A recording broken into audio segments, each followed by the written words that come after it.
morning, friends. Today we have a topic of monetary policy. This is a topic of general awareness in the banking portion. This portion is very important for the general awareness purpose, and for the banking purpose this topic is very important. So before we study monetary policy, let me tell you that there are two kinds of policy we do have in our government. There are two types of policy we do have in our government. One is monetary policy and the other one is fiscal policy. So both the policy which right now I am mentioning, both the policy are in news today. So we will briefly mention what are the importance of these two policies, whether it is a monetary policy or whether it is a fiscal policy, what are the importance of these two policies. So first of all, I just want to mention you that monetary policy is totally related with the RBI. Is totally related with the RBI, Reserve Bank of India. It is totally related with the Reserve Bank of India. And when we talk about the fiscal policy, then it is totally related with the government. It is totally related with the government. So there are two kinds of policy, but right now today we are going to discuss about the monetary policy. Everybody has heard what is CRR, what is SLR, what is repo rate, what is reverse repo rate, what is bank rate, what is MSF, what is open market operation, and what is market stabilization scheme. So I told you that monetary policy is related with the RBI and the fiscal policy is related with the government. So today in this topic we are going to explain what is monetary policy. So before explaining the monetary policy, we have to know what is the role of inflation in our economy. So before I go to the monetary policy, I have to explain about the inflation. So everybody has heard this term in what is inflation. So let me explain you what is inflation. Inflation basically we say it is a rise in price. Inflation means rise in price. Rise in price of what? Rise in price of basket of goods and services. Basket of goods and services. So if we want to define what is inflation, then we have to go through the definition. Then definition is the general rise in prices of goods and services. The general rise in the prices of goods and services over a period of time, that is known as inflation. This is the general definition in which we are explaining what is inflation. So inflation is general rise in the prices of goods and services over a period of time. So there are various stages of inflation. That is, you can say that is creeping inflation. That is, after that you can say trotting inflation. After that you have heard about galloping inflation. After that you have heard about hyperinflation. These are the various terms of inflation. So if simply I would explain to you what is creeping inflation, in that case, if the inflation rate is between 0 to 3% in an economy, between 0 to 3% in an economy, then it is known as creeping inflation.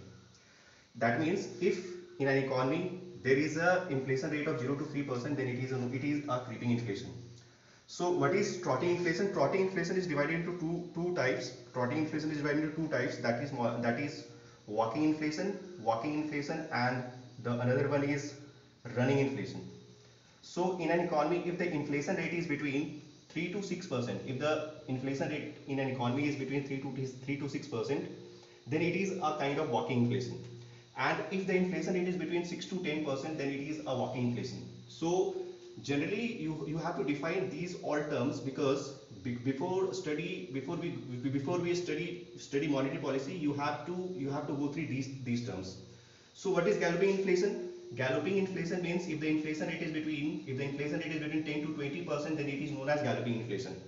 And what is hyperinflation? Hyperinflation, that means above 20% inflation in economy, is known as hyperinflation. So right now we are going to study monetary policy, but why I am explaining those things? Because monetary policy is a tool of the RBI. In which RBI tries to control the flow of money into an economy. Why I am explaining monetary policy? Why I am explaining inflation? Because inflation is needed to understand monetary policy. Why? Because the monetary policy of RBI basically used to regulate the flow of money, into an economy. It means if there is inflation in economy, it is the responsibility of the RBI to regulate the inflation in an economy. And suppose if there is deflation in an economy, then it is the responsibility of the RBI to control the flow of money into an economy. So before we make you understand the monetary policy, you have to go through the inflation and you have to go through the deflation. So I already told you what is inflation. Inflation means rise in prices of goods and services, general rise in the prices of goods and services, that is inflation. And if we want to calculate inflation, then there is a formula, key formula of current price of goods and services minus base year price divided by base year price into 100. Basically, I want to explain you key inflation. What is inflation? So inflation means general rise in the prices of goods and services. And what is deflation? Deflation means general downfall in the price of goods and services. So why I am explaining these two things? Because when we are going to study the monetary policy, then we have to go through the inflation and deflation. So monetary policy, I told you that it is the responsibility of the RBI to tackle the regulation of the flow of the money into an economy. So there are two characteristics of inflation. Inflation, that means there is a volume of money supply increases in economy. Means if there is a inflation, that means volume of money supply increases in economy. Volume of money supply increases in an economy. Whereas value of money supply decreases during inflation. And what is deflation? Deflation means volume of money supply decreases in an economy, whereas value of money increases during the deflation period. So I told you there are two kinds of policy. The one policy is monetary policy, the other policy is known as fiscal policy. So fiscal policy is basically related with the government. That means government used to borrow, government used to tax you. So these all policies are related with the government. That means it is a fiscal policy. And when we talk about the monetary policy, that means it is the responsibility of the RBI to control the flow of money into an economy. So monetary policy are divided into two types, that is quantitative policy and the other one is qualitative tools. So in quantitative policy, we do have different kinds of tools through which RBI can be able to control the supply of money into an economy. And many of you have heard about these things. That what is CRR, what is SLR, what is repo rate, what is reverse repo rate, what is bank rate. You have heard earlier also. So right now we are going to explain what is monetary policy, and in monetary policy what is CRR, what is SLR. These things I am going to explain you.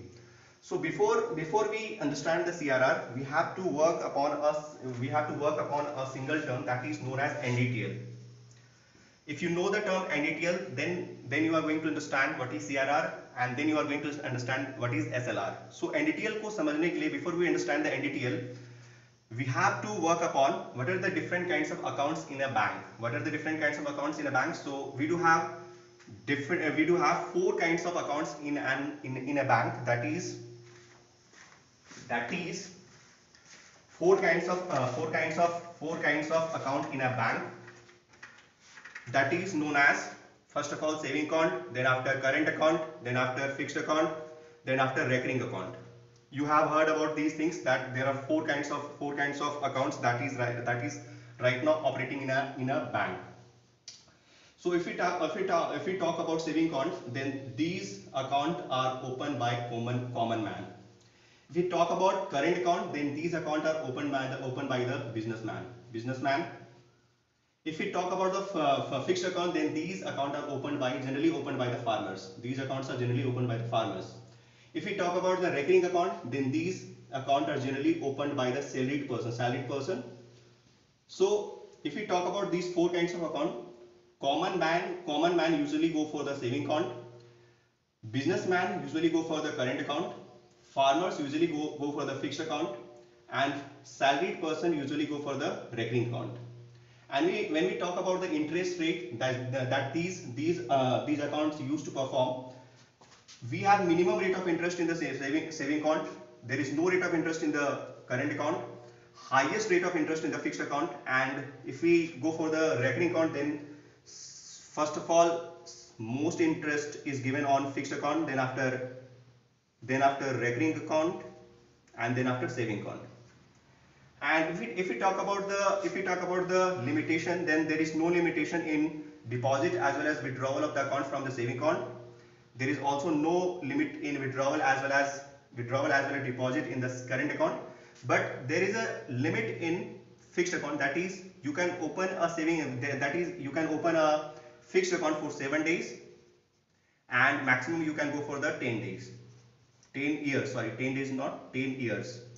And in this case minimum you can go for, minimum go for 6 months, and maximum you can go for 10 years. 10 years. So these are the various kinds of accounts right now we do have. So these two bank accounts are known as CASA. Current account, saving account. These two bank accounts are known as CASA. These are known as CASA. And these two bank accounts are known as RAFA. These two bank accounts are known as RAFA, recurring account and fixed account. And apart from that, CASA is known as demand liabilities. CASA is known as demand liabilities. Whereas RAFA is known as time liabilities. Here we have two terms, that is demand liabilities and time liabilities. So there is a term known as liabilities. So what is liabilities? We will know what is liabilities.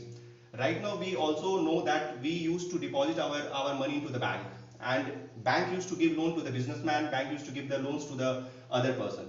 So you can say that whatever money we have deposited into the bank, that is an asset for the bank.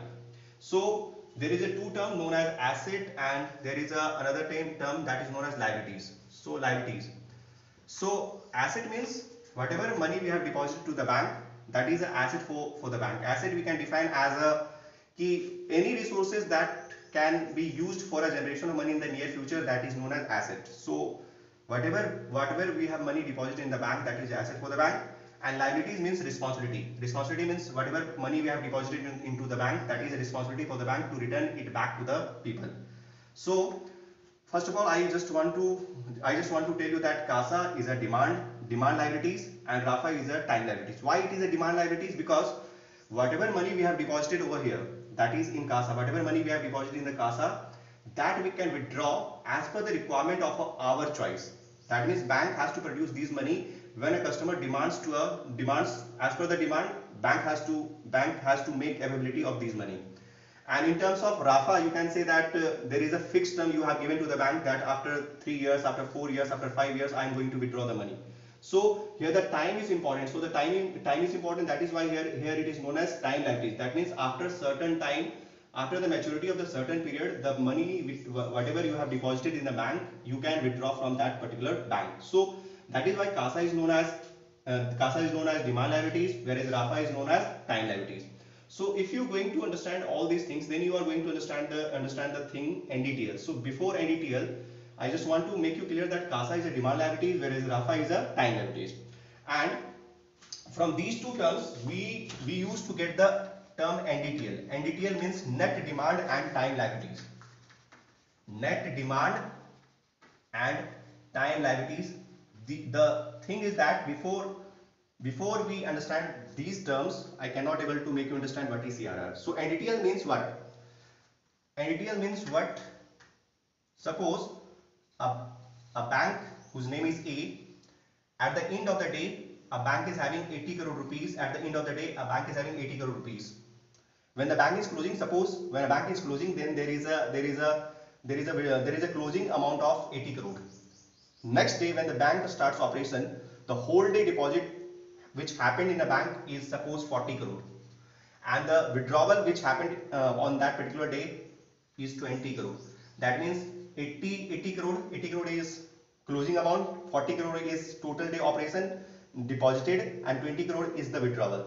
So the net amount which is remaining with the bank is 100 crore at the end of the day. So this is NDTL. NDTL means what? NDTL is the net amount of money which is remaining with the bank at the end of the day. So before we understand the NDTL, we have to understand CASA, we have to understand RAFA, then you can be able to understand the NDTL. So NDTL is used in defining CRR, NDTL is used in defining SLR. So if you don't know NDTL, you cannot able to understand CRR, you cannot able to understand the SLR. So basically, before we understand CRR, you have to understand the NDTL. So NDTL is what? the net amount which is remaining with the bank at the end of the day after performing demand and time operation, that is known as NDTL. So NDTL, if we know NDTL, then we can be able to define the CRR. CRR means cash reserve ratio. CRR means cash reserve ratio. Cash reserve ratio. This word is very familiar because most of the times RBI used to use this term. What is CRR? So very simply, I can be able to understand what is CRR. CRR means what? CRR means, first of all, you have to know what is the full form of CRR. CRR means cash reserve ratio, and NDTL means net demand and time liabilities. So it is very important, very simple thing. CRR is a very simple thing. CRR is a very simple thing. CRR is a very simple thing. So CRR says कि whatever, suppose right now we do have a CRR of 3%. Right now we do have a CRR of 3%. CRR 3% का भी फिलहाल है. CRR 3% is right now we do have a CRR of 3%. Right? So what is CRR? CRR says कि suppose a bank is having a NDTL of, suppose a bank is having an NDTL of 100 crore. 100 crore. A bank is having a NDTL of 100 crore. CRR says that कि whatever the NDTL of a bank is having, a bank need to keep 3% of NDTL. A bank need to keep 3% of the NDTL with the Reserve Bank of India in the form of cash. I am understanding once again. I am explaining once again कि what is CRR. CRR को समझने के लिए you have to understand the NDTL, and NDTL को समझने के लिए you have to understand CASA and RAFA, and then after you have to understand NDTL. So CRR says कि every bank, each and every commercial bank right now which is existing in our country, they have to maintain a cash reserve of 3%, because right now CRR is 3%. So every bank, every scheduled commercial bank is have to maintain 3% of cash with the Reserve Bank of India. Suppose a bank is having an NDTL of 100 crore. In that case, that bank have to maintain 3% of their cash. That means 3 crore. 100 crore, NDTL is 100 crore, that means 3% is 3 crore.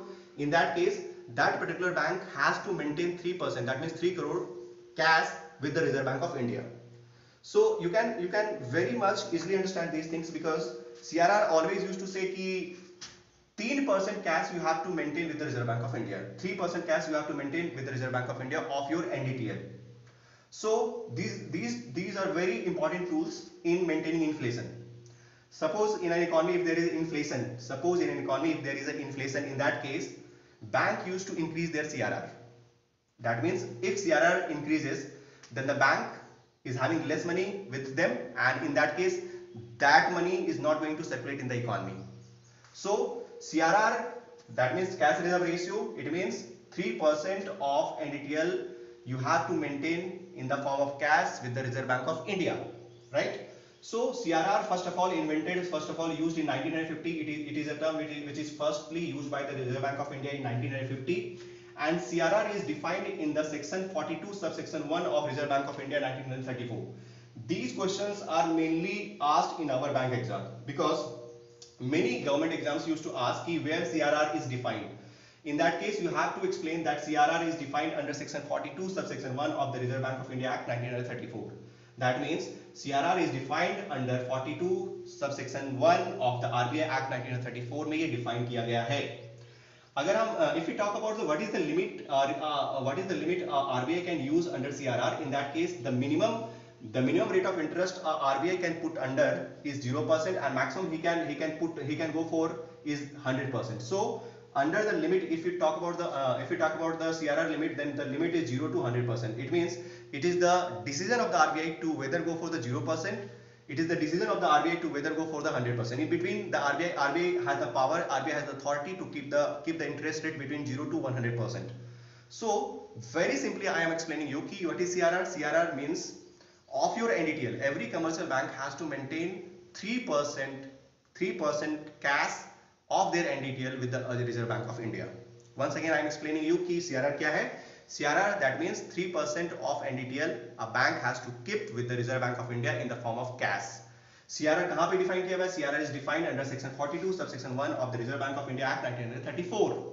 And CRR, first of all, when this term is used by the RBI, CRR first time used by the RBI in 1950. So these things are very important, and most of the times these questions are being asked in our exams ki whether CRR is defined in which section. So CRR is defined under 42 subsection 1 of the Reserve Bank of India Act 1934. So this is a very simple topic and very important topic. So next important topic is statutory liquidity ratio. Statutory liquidity ratio, it is also a monetary policy tool, and it is defined under section, it is defined under quantitative tool. So before we explain SLR, you have to understand what is NDTL. So it also says ki if a bank is having an NDTL of 100 crore, in that case this SLR says ki every commercial bank has to maintain 18%, because right now the SLR is 18%. So every commercial bank has to maintain 18% of their 18% of their NDTL, 18% of their NDTL in the form of cash, gold and securities.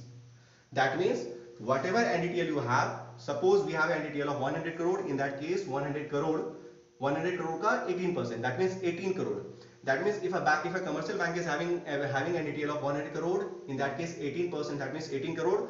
That 18 crore must be reserved in the form of cash. Must be reserved in the form of, there are three forms in which you can be able to reserve. That is cash, that means you can keep this amount in the form of cash. Other one is gold, you can keep this amount in the form of gold, or the other one is government securities. So you have the option whether you want to keep it in gold, whether you want to keep it in gold, whether you want to keep it in cash, or whether you want to keep it in government securities. So in this case, I told you ki these are SLR means statutory liquidity ratio, and NDTL ka 18% you have to keep in the form of cash, gold or government securities you have to keep.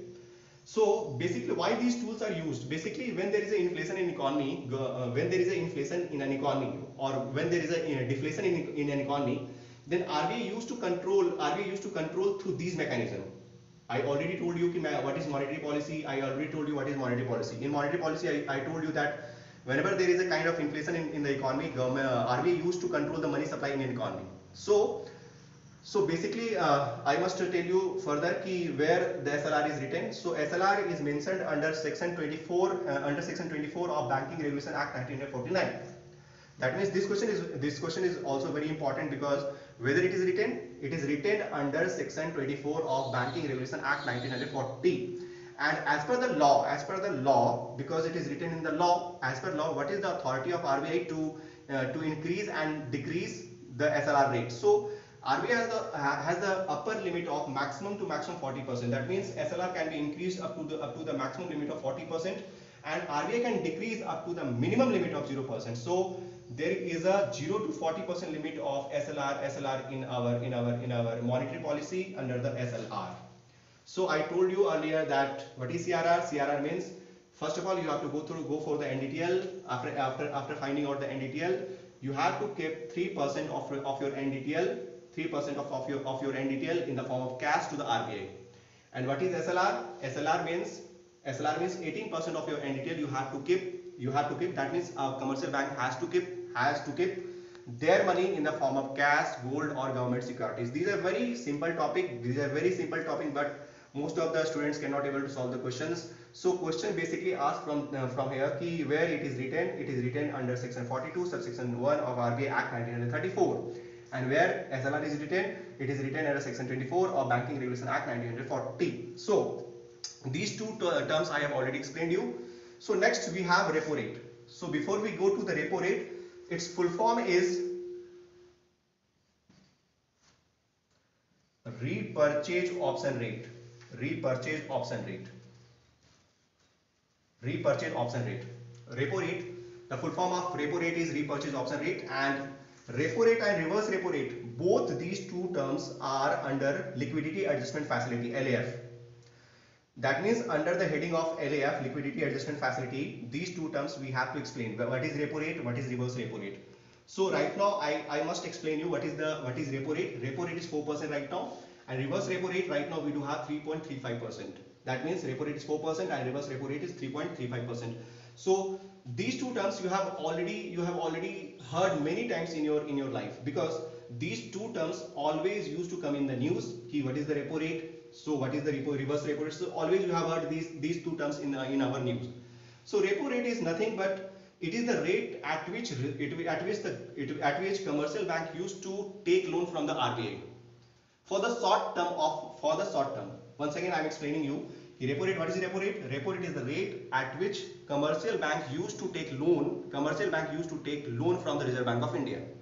Once again I am explaining you what is repo rate. Repo rate is the rate at which commercial bank used to take loan from the Reserve Bank of India for the short period. Short period means here 0 to 90 days. That means one commercial bank want to take loan from the RBI for the short period of time. Short period of time, that means that bank has to return the money within 90 days. If that particular bank is going to take loan from the RBI for the short period of time, that means 0 to 90 days. In that case, RBI is going to charge from that particular bank at the interest, and that interest is known as repo rate. So repo rate is rate at which RBI is going to charge. RBI is going to charge when the RBI is going to give loan to the RBI is going to loan to the commercial bank. In that case, RBI is going to take interest, and that rate at which RBI is going to charge the interest, that rate is known as repo rate. So repo rate right now is 4%. It means if a commercial bank used to take loan from the RBI, if a commercial bank used to take loan from the RBI for the short interval of time, that means 0 to 90 days, in that case RBI is going to take charge on that particular amount, and that charge he is going to charge at a rate of 4%, that is known as repo rate. So what is repo rate? Repo rate means RBI is going to charge from the commercial bank. So what is reverse repo rate? Reverse repo rate is reverse. That means certain times bank is having surplus money with them. If a bank is having surplus money usually comes from when nobody is going to take loan from the bank. When nobody is going to take loan from the bank, that means bank is having surplus money, and that surplus money bank is used to keep with the RBI. That means if a bank is having surplus money with them, that means surplus money, if a bank is having surplus money, or surplus money kahan se aaya? Surplus money, that means if nobody is going to take loan in the market, that means bank is having surplus money. That surplus money bank is going to keep with the RBI. That means RBI is going to keep that surplus money with him. So when a bank is going to keep their surplus money with the RBI, then the RBI is offering a rate of interest to the bank, because surplus money of a bank is being kept with the RBI. So RBI is offering a rate, or RBI is offering an interest on that surplus money, and that surplus money which is being kept with the RBI is offering a rate. That rate is known as reverse repo rate. And right now reverse repo rate is 3.35%. So right now you can say ki repo rate is that rate at which RBI is charging money from the commercial bank, and reverse repo rate is that rate at which RBI is giving interest to the bank when they used to keep their surplus money with them. So I already make you understand what is CRR. I already make you understand what is SLR. I already make you understand what is repo rate. I already make you understand what is reverse repo rate. Here you can say ki repo rate, I already told you ki the time period is between 0 to 90 days. The time period is between 0 to 90 days. I already told you ki what is reverse repo rate. Reverse repo rate, that means when the bank is going to keep their surplus money with the RBI, RBI is going to offer a kind of interest on that particular amount, and that is known as reverse repo rate. So what about bank rate? Bank rate is also the same, but the thing is that here the bank used to take money from the RBI for the long term. In repo rate, I have told you that bank is taking money from the RBI for the short term. That means 0 to 90 days. And when we are talking about the bank rate, here RBI is offering loan to the bank, commercial bank. RBI is offering loan to the commercial bank for the long term. Long term here means above 90 days. That means if a bank is going to take money from the RBI for the long term means for more than 90 days. In that case, the RBI is going to take a charge from that particular money, and that interest which is being charged by the RBI on the amount of money that he has given for the long term, that interest is known as bank rate. So I already told you ki these are very simple terms. In repo rate, I told you that bank is taking money from the RBI for a short period of time, that means 0 to 90 days, and on that particular interest is being charged, and that particular interest is known as repo rate. What is bank rate? RBI is going to lend money to the commercial bank for long period of time, and the interest which is being charged by the RBI, that is known as bank rate. Here the thing is that the common difference between these two things are, the common difference between these two terms is that in both the cases the bank is taking money from the RBI, but in repo rate the bank is taking money for the short term, that means 0 to 90 days, whereas in bank rate bank is taking money for the long period of time, that means above 90 days. So what about marginal standing facility? What is marginal standing facility? So marginal standing facility, this is as the name suggests, this is a special kind of facility. So this is a special kind of facility. So I must tell you what is MSF. So before we describe MSF, I must tell you that many banks need money for an emergency period. Here I told you that bank used to take money for a period of 0 to 90 days. That is also correct. In a bank rate, I told you that bank used to take money from the RBI for a period of above 90 days. That is also true. But in certain cases, bank used to take money for a 1 day. Bank used to take money from the RBI for 1 day, for single day. That means 24 hours. There is a provision by the RBI to take money from the there is a provision in the RBI to take money to there is a provision in the RBI to give money to the bank for a short for a period of 1 day. That means overnight. Here we have to use the term overnight. Overnight, that is 24 hours. If any bank needs money for an emergency period, that means he wants money under the provision of MSF. In that case, that particular money which is being diverted to the bank under the case of MSF, in that case it is known as marginal standing facility. That means if a bank is taking loan from the RBI for a short interval of time, that is known as repo rate. If a bank is taking money from the RBI for a long interval of time, that is known as bank rate. And if a bank is taking money from the RBI under the provision of overnight, in that case it is known as marginal standing facility. So I told you that there is a similarity between repo rate, there is a similarity between bank rate, there is a similarity between marginal standing facility. In these all cases, there is similarity of taking loan from the RBI.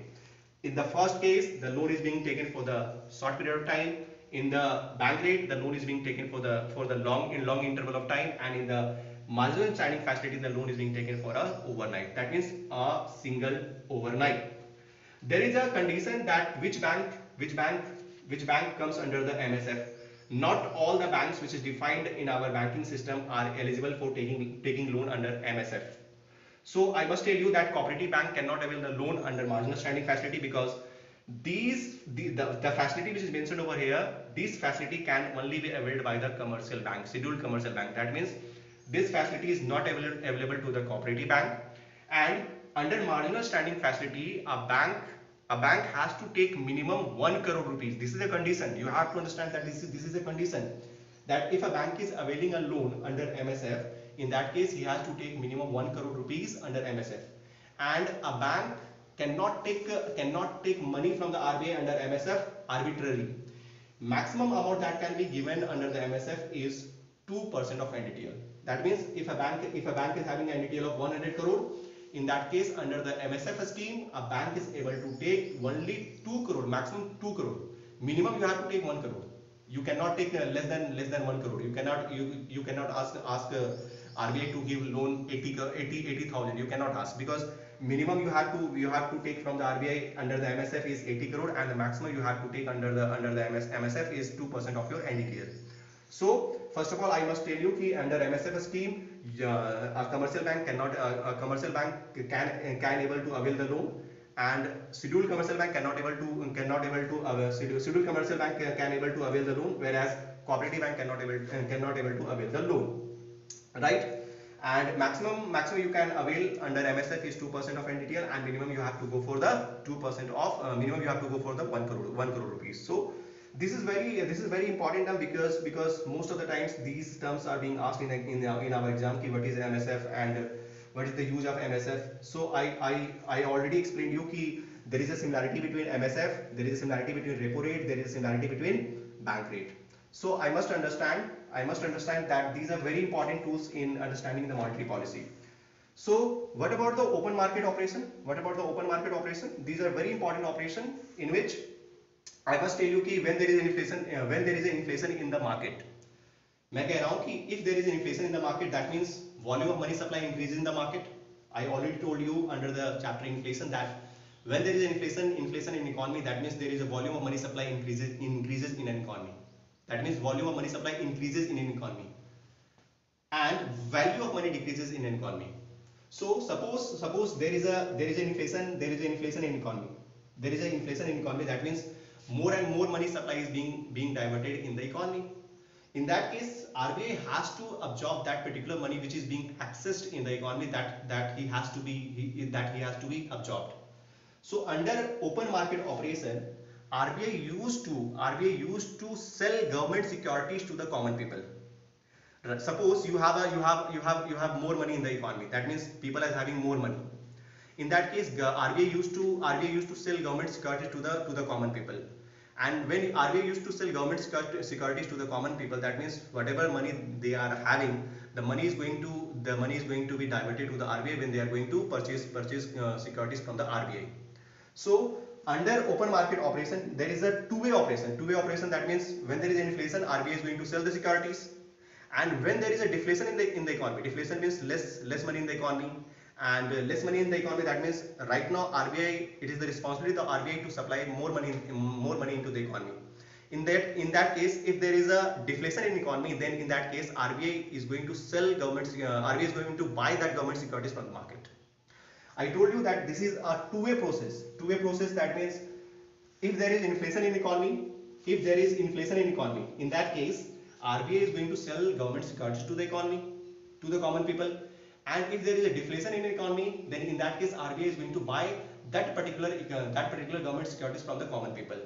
If RBI is going to buy particular securities from the common people, that means people are going to have money from the economy. So this is a two-way process in which government securities are being sold off and government securities are being purchased.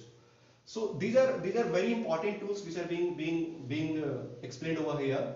So right now I have explained you 5 terms. So that's all from our side today. Thank you very much.